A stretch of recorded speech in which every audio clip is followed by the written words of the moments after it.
मराठी माणसाचं महत्त्व कधी कमी होणार नाही आणि त्यासाठी येणारा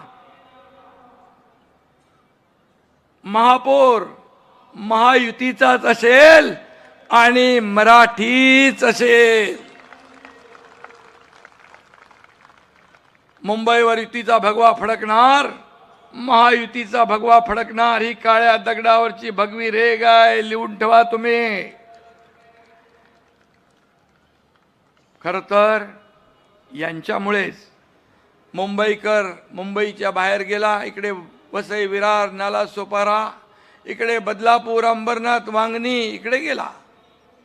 ह्या तुमच्यामुळे गेलाय का? यांच्यावर जाण्याची वेळ आली आणि म्हणून यांना पुन्हा सन्मानाने मुंबईकर जो बाहेर गेला त्याला पुन्हा मुंबईत आणण्याचं काम ही महायुती केल्याशिवाय राहणार नाही।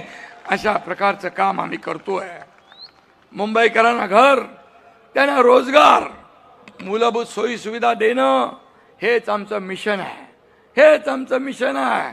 देवेंद्रजीने आम्ही ठरवलेलं आहे, आता मुंबईकर जो गेलाय बाहेर, जो रडतोय, त्याला भाडं नाही, बेघर झालाय, त्याला पुन्हा मुंबईत आणू, हे आम्ही ठरवलेलं आहे। हा संकल्प आम्ही केलेला आहे। आम्ही हवेत बोलत नाही, आमचं काम बोलतंय। 3.5 वर्षाचं काम बघा, काम बघा, डोळ्यांनी बघा आणि मग बोला आमच्यावर। आमचं no settlement, only development, no settlement, only development, हा आमचा अजेंडा आहे। त्यांचं करप्शन फर्स्ट होतं, आमचं मुंबई फर्स्ट आहे, मुंबई फर्स्ट। आणि म्हणून आम्ही मराठी माणसासाठी काय केलं ते मी सांगतो, नीट ऐका तुम्ही, ऐका। 20,000 इमारतींना ओसी देण्याचा निर्णय आमच्या महायुती सरकारने घेतला। 20,000 इमारती, 20,000 लोक नाहीत। पागडी मुक्त मुंबई, पागडी मुक्त मुंबई करण्याचा निर्णय आमच्या महायुती सरकारने घेतला। फनेल झोन मध्ये अडकलेलं रिडेव्हलपमेंट करण्याचा निर्णय आमच्या सरकारने घेतला। झोपडपट्टी मुक्त मुंबईसाठी 17 मोठे झोपडपट्ट्यांचे क्लस्टर करण्याचा निर्णय आम्ही घेतला। खड्डे मुक्त मुंबई करण्याचा निर्णय आम्ही घेतला। मला आठवतंय, मी मुख्यमंत्री होतो, देवेंद्रजी आणि आम्ही ठरवलं, आयुक्तांना बोलवलं, का खड्ड्यातून प्रवास आमच्या जनतेचा, मुंबईकरांचा, तुम्ही सगळे रस्ते काँक्रीटचे करा।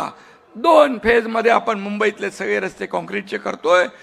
मे पर्यंत बरेचसे रस्ते त्यातले होतील। पुढच्या 1 वर्षात मुंबई खड्डे मुक्त झाल्याशिवाय राहणार नाही। हे काम आहे आमचं, हे काम केलंय। म्हाडा इमारतींच्या पुनर्विकासासाठी क्लस्टर योजना आम्ही आणली आहे। मगाशी सांगितलं गिरणी कामगारांचं, तुम्ही एक तरी गिरणी कामगार घर दिला? आम्ही साठा इथं बसलेत, 10 ते 12 हजार गिरणी कामगारांना महायुतीने घरं दिली आणि आणखी 1 लाख गिरणी कामगारांना मुंबई आणि MMR मध्ये महायुती घरं देणार। कारण मुंबईकर मुंबईसाठी खपलाय।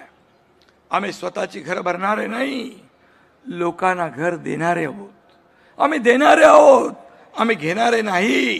3.5 वर्षात पाहिलंय तुम्ही, लाखो मुंबईकरांना, मराठी माणसांना त्याचा फायदा होईल। त्यांच्या काळातलं एक तरी काम सांगा।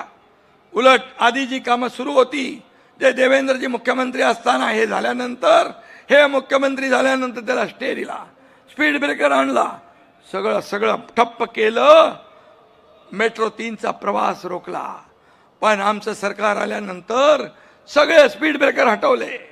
मेट्रोचं स्पीड ब्रेकर हटवलं, मेट्रो चालू झाली, कारशेड सुरू झाला, रस्त्याचं काम सुरू झालं, समृद्धीचं काम सुरू झालं, बुलेट ट्रेनचं काम सुरू झालं, सगळं सुरू झालं, अटल सेतूचं काम सुरू झालं।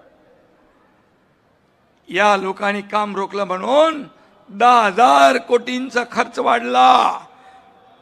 हा खर्च तुमच्या खिशातून आम्ही वसूल करायचा का?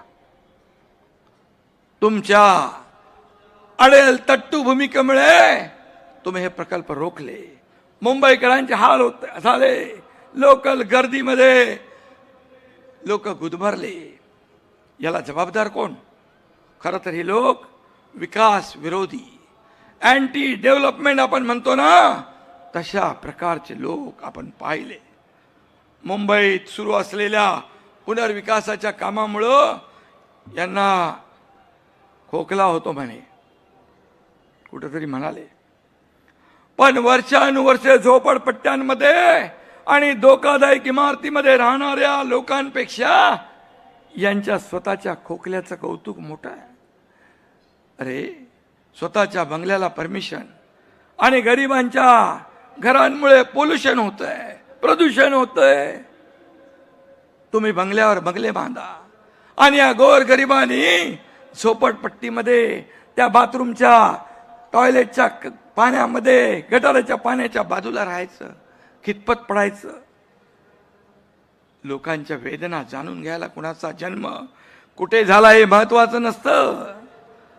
काहीतरी म्हणाले ते.